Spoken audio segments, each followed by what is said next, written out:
उत्पत्ति एकादशी व्रत कथा और व्रत खोलने की विधि।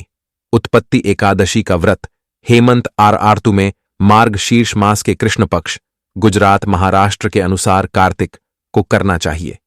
इसकी कथा इस प्रकार है। युधिष्ठिर ने भगवान श्री कृष्ण से पूछा, भगवान, पुण्यमयी एकादशी तिथि कैसे उत्पन्न हुई?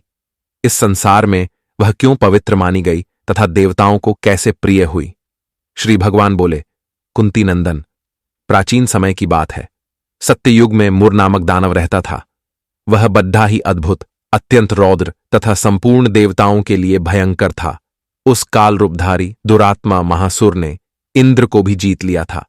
संपूर्ण देवता उससे परास्त होकर स्वर्ग से निकाले जा चुके थे और शंकित तथा भयभीत होकर पृथ्वी पर विचरा करते थे। एक दिन सब देवता महादेव जी के पास गए। वहां इंद्र ने भगवान शिव के आगे सारा हाल कह सुनाया। इंद्र बोले, महेश्वर, ये देवता स्वर्गलोक से निकाले जाने के बाद पृथ्वी पर विचर रहे हैं। मनुष्यों के बीच रहना इन्हें शोभा नहीं देता। देव, कोई उपाय बतलाइए। देवता किसका सहारा लें? महादेव जी ने कहा, देवराज, जहां सबको शरण देने वाले, सबकी रक्षा में तत्पर रहने वाले जगत के स्वामी भगवान गरुडाध्वज विराजमान हैं, वहां जाओ, वे तुम लोगों की रक्षा करेंगे। भगवान श्री कृष्ण कहते हैं, युधिष्ठिर, महादेव जी की यह बात सुनकर परम बुद्धिमान देवराज इंद्र संपूर्ण देवताओं के साथ क्षीर सागर में गए, जहां भगवान गदाधर सो रहे थे। इंद्र ने हाथ जोड़कर उनकी स्तुति की। इंद्र बोले, देव देवेश्वर, आपको नमस्कार है। देव, आप ही पति, आप ही मति, आप ही कर्ता और आप ही कारण हैं। आप ही सब लोगों की माता और आप ही इस जगत के पिता हैं। देवता और दानव दोनों ही आपकी वंदना करते हैं। पुंडरीकाक्ष, आप दैत्यों के शत्रु हैं। मधुसूदन, हम लोगों की रक्षा कीजिए। प्रभो, जगन्नाथ, अत्यंत उग्र स्वभाव वाले महाबली मूर नामक दैत्य ने इन संपूर्ण देवताओं को जीतकर स्वर्ग से बाहर निकाल दिया है। भगवन, देव देवेश्वर, शरणागत वत्सल, देवता भयभीत होकर आपकी शरण में आए हैं।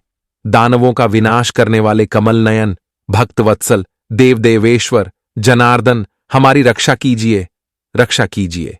भगवन, शरण में आए हुए देवताओं की सहायता कीजिए। इंद्र की बात सुनकर भगवान विष्णु बोले, देवराज, ये दानव कैसा है? उसका रूप और बल कैसा है तथा उस दुष्ट के रहने का स्थान कहां है? इंद्र बोले, देवेश्वर, पूर्व काल में ब्रह्मा जी के वंश में तालजंघ नामक एक महान असुर उत्पन्न हुआ था, जो अत्यंत भयंकर था।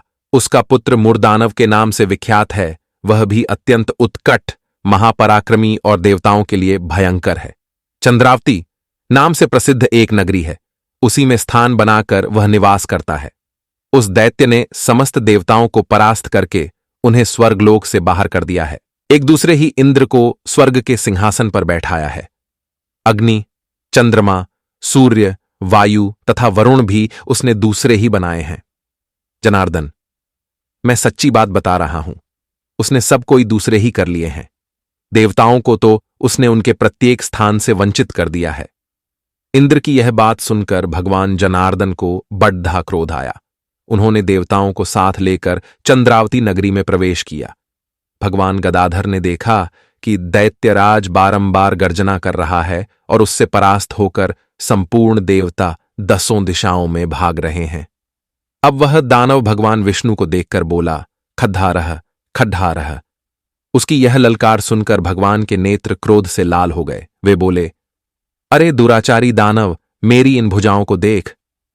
यह कहकर श्री विष्णु ने अपने दिव्य बाणों से सामने आए हुए दुष्ट दानवों को मारना आरंभ किया। दानव भय से विह्वल हो उठे। पांडनंदन, तत्पश्चात श्री विष्णु ने दैत्य सेना पर चक्र का प्रहार किया। उसे छिन्न भिन्न होकर सैकड़ों योद्धा मौत के मुख में चले गए।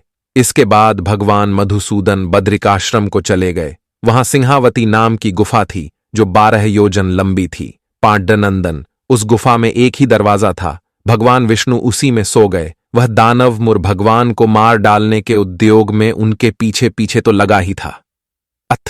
उसने भी उसी गुफा में प्रवेश किया। वहां भगवान को सोते देख उसे बड़ा हर्ष हुआ।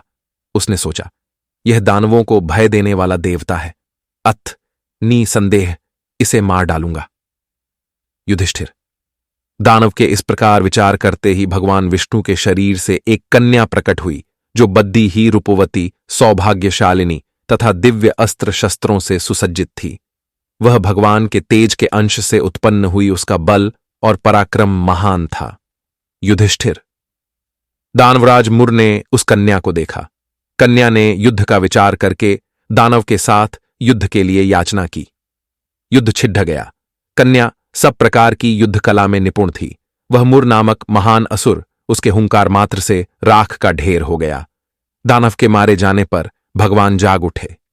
उन्होंने दानव को धरती पर इस प्रकार निष्प्राण पड्ढा देखकर कन्या से पूछा, मेरा यह शत्रु अत्यंत उग्र और भयंकर था, किसने इसका वध किया है? कन्या बोली, स्वामिन, आपके ही प्रसाद से मैंने इस महादैत्य का वध किया है। श्री भगवान ने कहा, कल्याणी, तुम्हारे इस कर्म से तीनों लोकों के मुनि और देवता आनंदित हुए हैं। अत तुम्हारे मन में जैसी इच्छा हो उसके अनुसार मुझसे कोई वर मांग लो। देव दुर्लभ होने पर भी वह वर मैं तुम्हें दूंगा, इसमें तनिक भी संदेह नहीं है। वह कन्या साक्षात एकादशी ही थी। उसने कहा, प्रभो, यदि आप प्रसन्न हैं तो मैं आपकी कृपा से सब तीर्थों में प्रधान, समस्त विघ्नों का नाश करने वाली तथा सब प्रकार की सिद्धि देने वाली देवी हों। जनार्दन, जो लोग आप में भक्ति रखते हुए मेरे दिन को उपवास करेंगे उन्हें सब प्रकार की सिद्धि प्राप्त हो। माधव, जो लोग उपवास, नक्त भोजन अथवा एक भुक्त करके मेरे व्रत का पालन करें उन्हें आप धन, धर्म और मोक्ष प्रदान कीजिए। श्री विष्णु बोले, कल्याणी, तुम जो कुछ कहती हो वह सब पूर्ण होगा। भगवान श्री कृष्ण कहते हैं, युधिष्ठिर, ऐसा वर पाकर महाव्रता एकादशी बहुत प्रसन्न हुई। दोनों पक्षों की एकादशी समान रूप से कल्याण करने वाली है।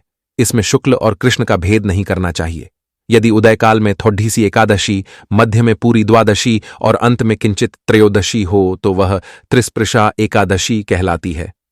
वह भगवान को बहुत ही प्रिय है।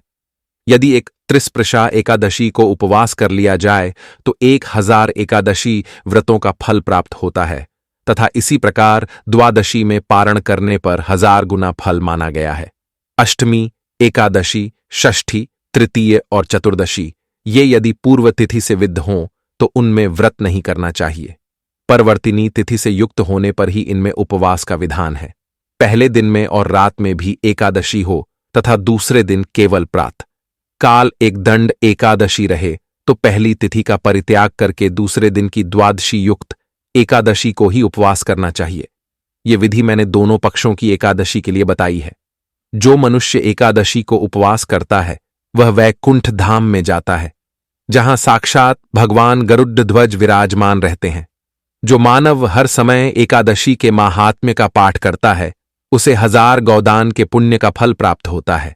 जो दिन या रात में भक्तिपूर्वक इस माहात्म्य का श्रवण करते हैं वे निसंदेह ब्रह्महत्या आदि पापों से मुक्त हो जाते हैं।